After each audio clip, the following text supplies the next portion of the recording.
What's up, guys? Hope you all are doing great. For today's video, I honestly don't even know where to begin. It's been 2.5 years since I've been reunited with this beauty, finally. Long story short, she's back home with me, and as far as I know, this is the only C63 Black Series in the world with a valid factory warranty from Mercedes-Benz, 40,000 mile or 4-year, which makes it, even more special than it already is. And it was not, anything but spectacular already, even without the warranty. The warranty is just a bonus, but I'll kind of explain what happened here, because I've gotten a lot of messages, and requests to go into the details, and I'll try to do the best that I can with the limited amount of time. I don't want to bore you with too much talk. Long story short, long time ago, I was supposed to film this car for a project video. A few friends of mine, we needed to do some rollers.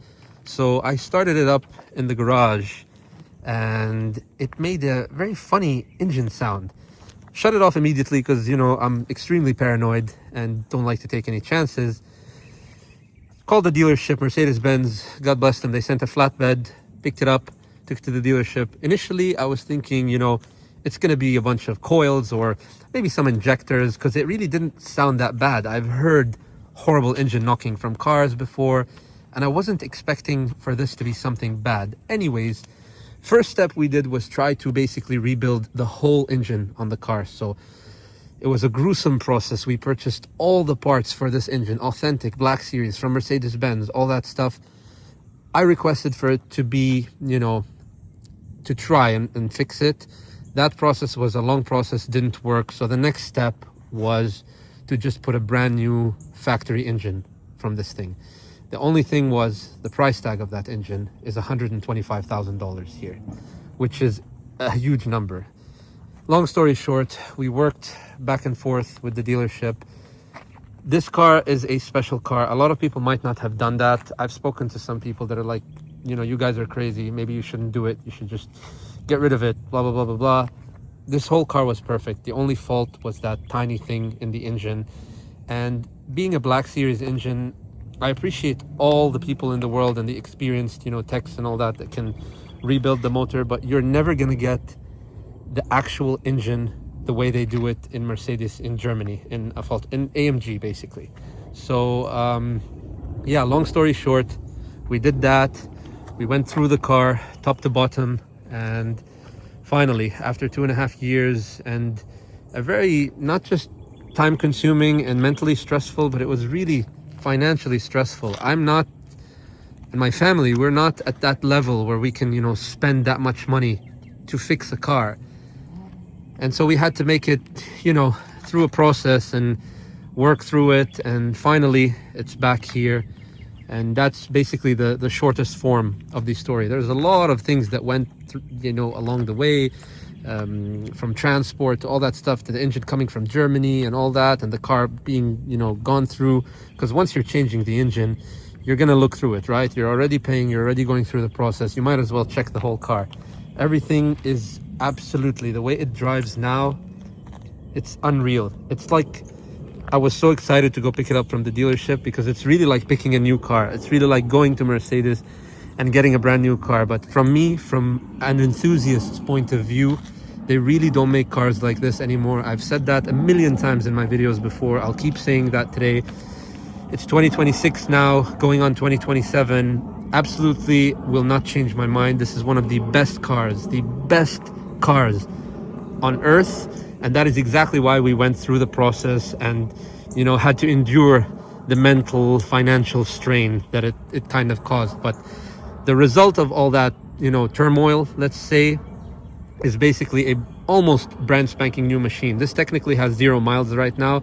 I wanted the odometer not to be reset. I wanted it to be kept, and it is at 46,000 miles right now, technically on the dash. But the reality is, this is actually a 0-mile car right now, with the exception of the things that have been already used, like the bearings and the bushings and all that. But other than that, mechanically, from an engine standpoint, it's brand new. You can even see, I haven't changed the registration because it's just been sitting at the dealership. And this is literally the first day that I pick it up, and I wanted to show this thing to you and kind of talk about the process. And yeah, it's looking better than ever.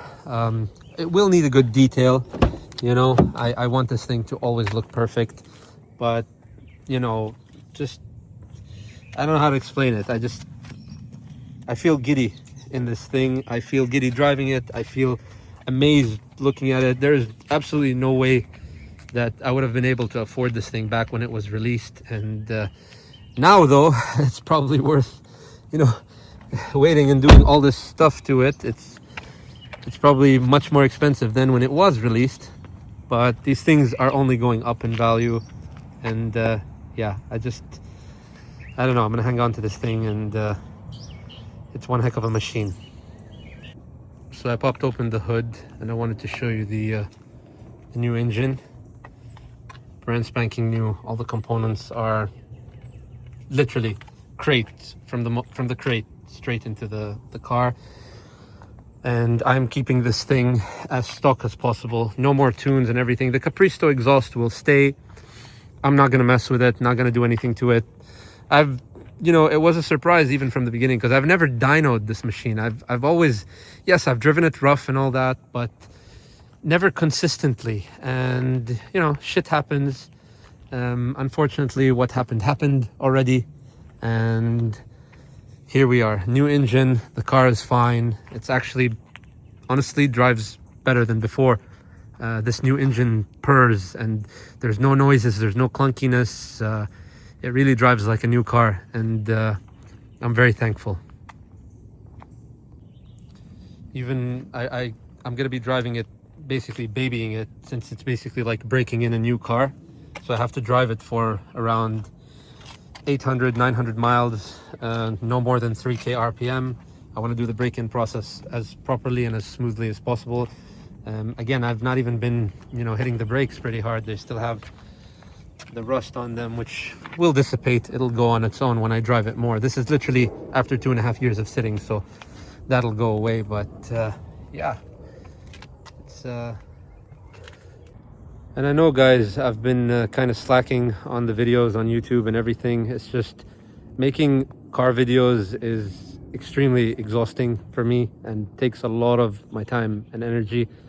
And right now, being busy with the other stuff like racing and all the other side things that I have going on, it's just one side quest after the other. So yeah, but I just took a minute, you know, out of today to just, you know, answer some questions about the car.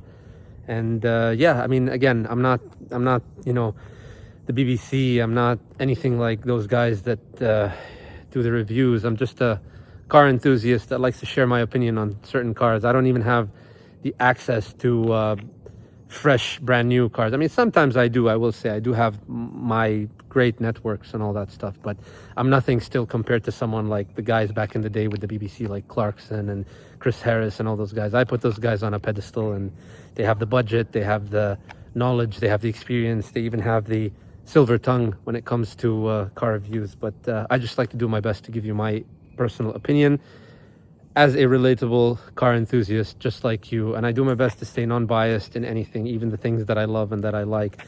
Yes, everything has its pros and cons. So that's it for today's video, guys. I really hope this answered some questions. If there's anything else that I left out, please feel free to ask.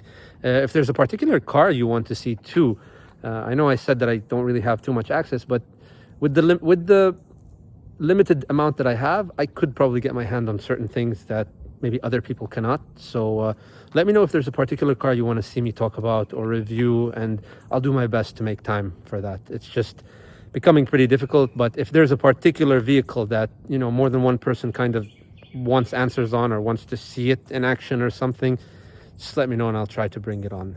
So I appreciate you guys. I'll see you next time.